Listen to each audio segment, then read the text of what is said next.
I want to move on to the Richmond part of it all, but Right. before that, I have a kind of a challenging question for each of you. When this event got posted on Instagram a couple days ago, someone left a comment.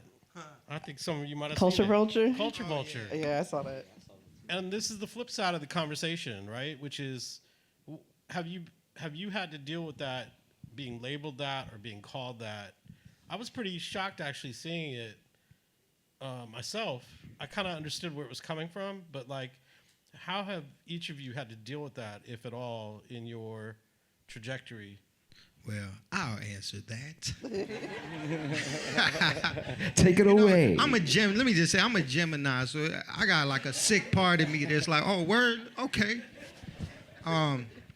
First of all, like, to most people when they meet me, like, no, I probably only had a very small percentage of times like people would meet me and they could think I'm Filipino or even Asian. Most of the time, like, they don't know. They think I'm Latino or whatever, just different. I've been called everything. But when it comes to that, I've probably been called every racial thing, like, that somebody would throw at all different colors of people, like, all throughout my life. So it doesn't bother me. But a few years ago, like, I went on Sway in the Morning in 2017.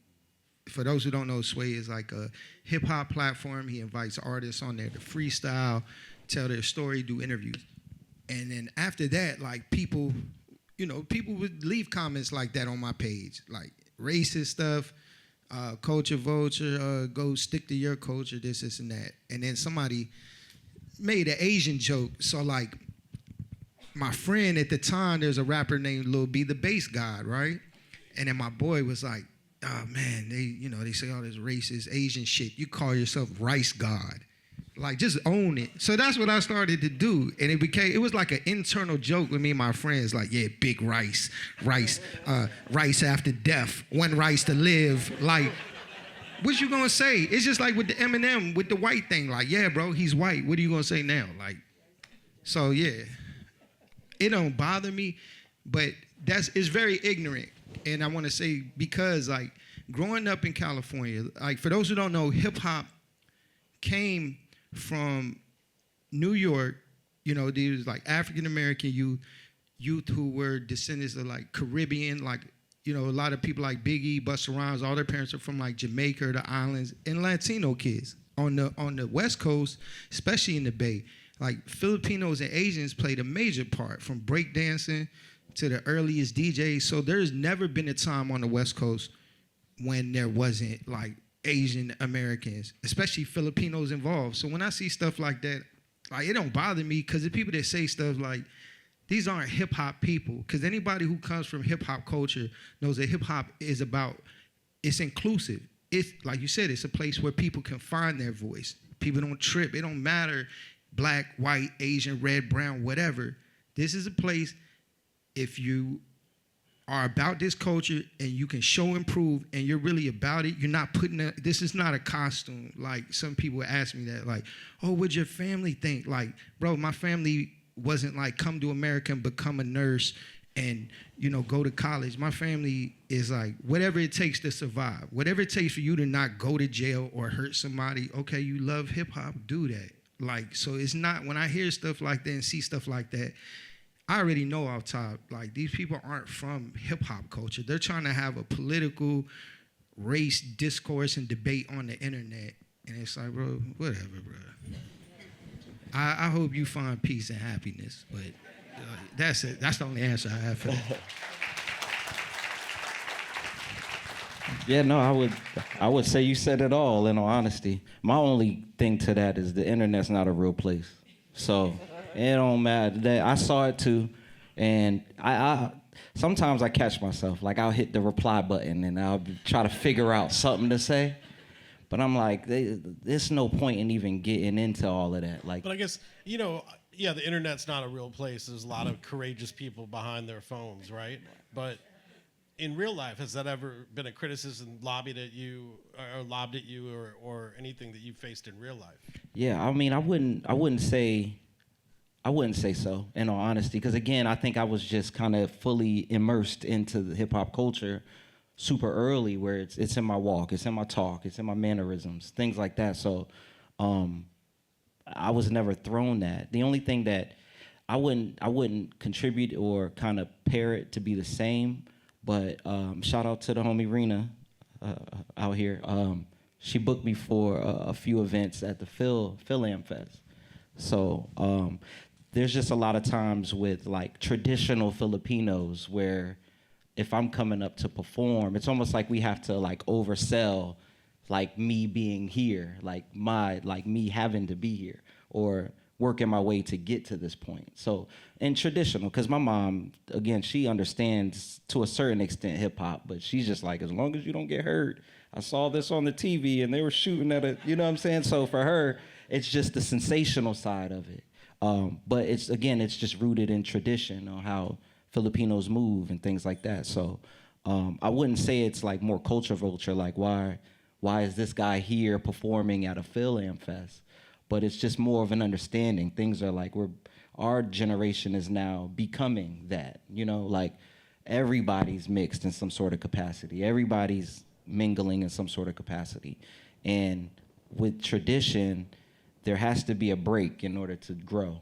And that's kind of, I believe, and you can check me on this too, but I think it's happening in Hampton Roads. There's a certain level of like so much tradition, so much rooted things that now our generation is like, no, wait, hold on, we don't even move like that. Like we're all in this type of thing together. But in terms of culture vulture, it was never a tag on me, but I think it's for Mestizo, I'm just changing what this thing looks like in Hampton Roads. Yeah, I never received any of that. Even, from, being transparent of like the style of music I came from, I feel like just me being transparent about who I am, that's where I get the acceptance. So like the old interview, I interviewed Cool G Rap and I was just talking about, punk rock coming out in the Lower East Side and, hip hop. And I just find a lot of similarities between punk and hip hop. And, he spoke on it. He spoke on Billy Idol. So I was like, all right, and it was all love. I need to hear that. I need to hear G-Rap talking about Billy Idol. Yeah, So. yeah, I'll send it to you. But I just really, I'd say the most I've ever seen it was just on the internet and just people trolling and just the Asian jokes. And I really cannot stand it. I don't understand why I see more Asian jokes than anything. Like I just, that's the only thing that bothers me is just like, man, like we're all here together for the love. So. I'm just going to interject real quick about just a quick perspective. My perspective, real quick, is it might be generational. I'm a little bit older than all of you on stage, but like, that there wasn't a term for it, culture vulture, but there definitely, I think hip hop culture has evolved to the point where it does feel more inclusive. Mm-hmm. I think I came up in an era where I learned very quickly. I have a lot of deference to black culture because it created hip hop, right? Really, hip hop is primarily a black and brown culture, and that deference I'm always cognizant of it, and very, it's kind of really set me on a trajectory to why I do what I do, especially nowadays, like where the government that runs this country is spending a lot of energy in trying to erase black representation, black voices, black history. So I think it is really important still, even as hip hop has evolved to be so inclusive, that we do pay deference to its origins, right? I think, it's different, I think, because you all are mixed. I'm a child of immigrants, so it's a little different experience for me. But, my first hip hop crew in college, it was black, white, Japanese, South Asian. It was like a hodgepodge. I thought that was the ideal. I thought that's how, I was like, oh, this is incredible, right? But as it's evolved, like, so it's funny, when I saw that culture vulture comment, I was like, okay, it's internet shit, right? But at the same time, I kind of do understand the sentiment sometimes. Like I understand where it's coming from, but I feel like anybody, like I can only speak in my case. Like I grew up primarily since here, and a lot of my life primarily around African Americans, probably more so than I did with Filipino people since I moved here. But like in every community, every urban community, you go to New York, like it's black people in the projects. Like you got projects. To me, hip hop comes from an urban environment. Like, and there's people in America who still don't know. Like, what do you think happens if you go to Hawaii? Who do you think is living and gangbanging in the projects? Polynesians. You get what I mean? So it's like these things, and when I hear stuff like that, or when I see stuff like that, it's to me, it's like I realize this is an uncultured person, because that how you conduct yourself really has more to do with your environment. Like I came up in a way that, like, it's not a color thing. It's really a socio-economic thing. I know Asians who are ghetto who've been raised in the ghetto. They talk a certain way, act a certain way. And then I know black kids who have been upper middle class their whole life. So it's like you can't relate this to that. I do know, like you said, hip-hop, yes, first and foremost, this is a black art form. And I'm always respectful of that, first and foremost. You know, so moving through the culture, you know, I've been accepted, but it's because I show respect and I understand that. Again, this is not like a costume or just a accent I put on. You get the respect back that you show. Yeah, and I think it's like it's about authenticity. So it's like to just see somebody and be like, that person's a culture vulture because of their race. Like, no, there's people of all, like, you know, and like she said, hip hop from the beginning, it did come from, especially in New York, a mixture of this blend of the indie rock scene, indie punk, hardcore scene, and hip hop from the beginning. Def Jam was started by Rick Rubin and Russell Simmons. So it's like, if you know hip hop and you're not just like a casual rap fan,